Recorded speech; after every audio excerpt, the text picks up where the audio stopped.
बात करेंगे new India cooperative bank की, जिसमें गड़बड़ी से जुड़ी बड़ी खबर सामने आ रही है। मुंबई पुलिस की आर्थिक अपराध शाखा ने जांच शुरू कर दी है। ईओडब्ल्यू ने बैंक के एक प्रतिनिधि का बयान दर्ज किया है और पूर्व जनरल मैनेजर पर 122 करोड़ के गबन का आरोप है। आरोपी पूर्व जनरल मैनेजर का नाम हितेश प्रवीण चंद मेहता बताया जा रहा है और गबन के वक्त दादर गोरेगांव ब्रांच का जीएम था हितेश। आरबीआई का मुंबई में न्यू इंडिया कोऑपरेटिव बैंक पर बैन भी सामने आया बीते दिन और अनियमितताओं के चलते आरबीआई ने यह बैन लगाया है। दरअसल देश के एक और बैंक के डूबने का खतरा भी पैदा हो गया है। आरबीआई ने न्यू इंडिया कोऑपरेटिव बैंक के खिलाफ एक्शन लिया और आरबीआई ने इस बैंक के खातों से पैसे निकालने पर रोक लगा दी है। इसकी वजह से अकाउंट होल्डर्स परेशान हैं। लोगों को जब से ये पता चला कि बैंक बंद हो गया है, तब से लोगों की चिंता बढ़ गई है। मुंबई में न्यू इंडिया कोऑपरेटिव बैंक के बाहर लोगों का बड़ा जमावड़ा है। हमारे सहयोगी विलास अठावले की रिपोर्ट आप देखिए। भारतीय रिजर्व बैंक ने न्यू इंडिया कोऑपरेटिव बैंक जो है उसको 6 महीने के लिए सस्पेंड कर दिया गया है। 5 लाख के ऊपर कोई कस्टमर जो है, ग्राहक जो है, पैसे नहीं निकाल सकता। और ये सूचना जो है आरबीआई ने कल जारी की। सेक्शन 10 के मुताबिक इस बैंक की जो स्थिति है वो ठीक नहीं है।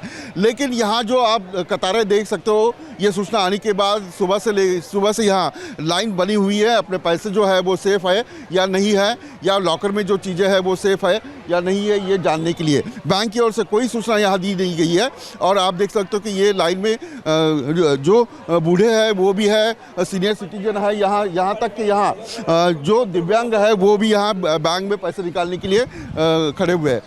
क्या नाम है आपका? मीर छेड़ा जो है वो दिव्यांग है। वो लाइन कितनी देर तक लाइन लगा के रखेंगे ये भी देखना होगा। अगर बैंक कोई ऐसे लोगों के लिए सहूलियत देती है तो वो अंदर जा सकते। कितना पैसा आपका? 3 लाख। 3 लाख। हाँ। और क्या सूचना मिली है बैंक की ओर से? कुछ बताया? नहीं बताया, कुछ नहीं दिया है। नहीं, अंदर जाने बात भी नहीं कर रहा है। हाँ। तो किससे बात करें हम? कम से कम ऐसे जिनको अंदर बिठा के कम से कम सहूलत तो देवे, तो हमको कुछ ऐसा दिलासा लगे कि भाई चलो आज नहीं तो कल मिलेगा, कल नहीं तो परसों मिलेगी। मेरा तो लॉकर था। मैं तो घर पे शादी का प्रसंग है, मेरे को ये मालूम ही नहीं था। मैं तो लॉकर से मेरी वाइफ का दागिना थोड़ा लेने के लिए आया था। तो अभी ये देख के तो मैं एकदम हफ्ते हो गया। बैंक में उतना पैसा नहीं है, सब लॉकर में ही है। सब लॉकर में क्या लॉकर में? दागिना है। दागिना है। तो अभी क्या बात हुई? कोई बैंक बोल रहे हैं अभी आज को 3 बजे तक बोल रहे हैं खोलेंगे और देंगे ऐसे खोल के 3 बजे। कितने देर से लाइन? मैं 9 बजे वैसे आके गई, अभी बाद में 11 बजे से लाइन लगाए है। See before few days only हमने 15 लाख का एफडी निकाला। उसके पहले 35 लाख का already more than 50 lakh are there with the bank.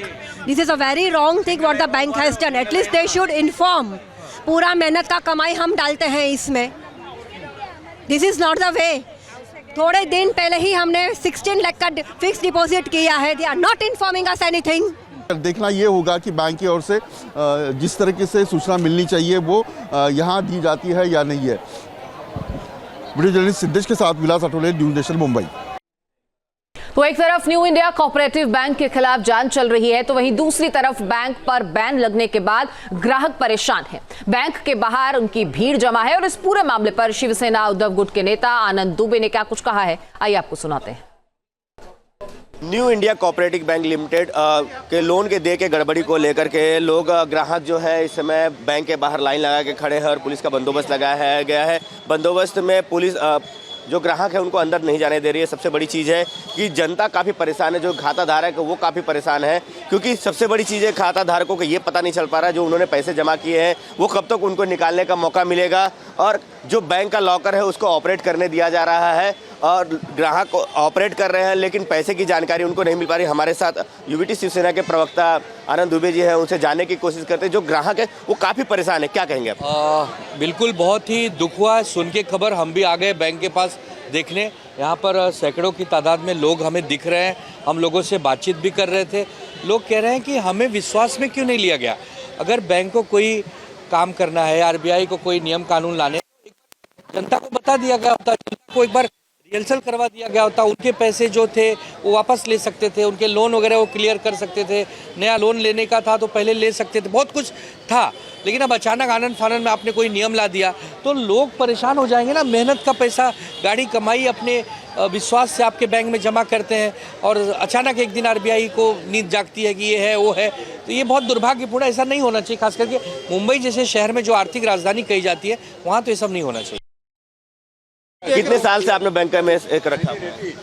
40 साल से मैं देख रहा हूँ. सडनली एकदम बँक क्लोज झाली आणि बुडाली. कोणाला काय माहीतच नाही. हे काय कसाला काय काय झालं, कोणी आन्सरेबल आहे काय? सबसे बड़ी चीज़ है कि क्या बताया गया बैंक की तरफ से, क्या जानकारी दी, कब तक आप पैसे निकाल पाएंगे? बैंक बोल रही है नेक्स्ट मंथ में कुछ आरबीआई के साथ मीटिंग है, उसके बाद सब इधर नोटिस बोर्ड पे लगाया जाएगा. लेकिन कोई कुछ बस खाली इतना बोला कि wait till next guideline. What is next guideline? RBI की मीटिंग के बाद, बस बाकी कुछ बोलता ही नहीं कोई.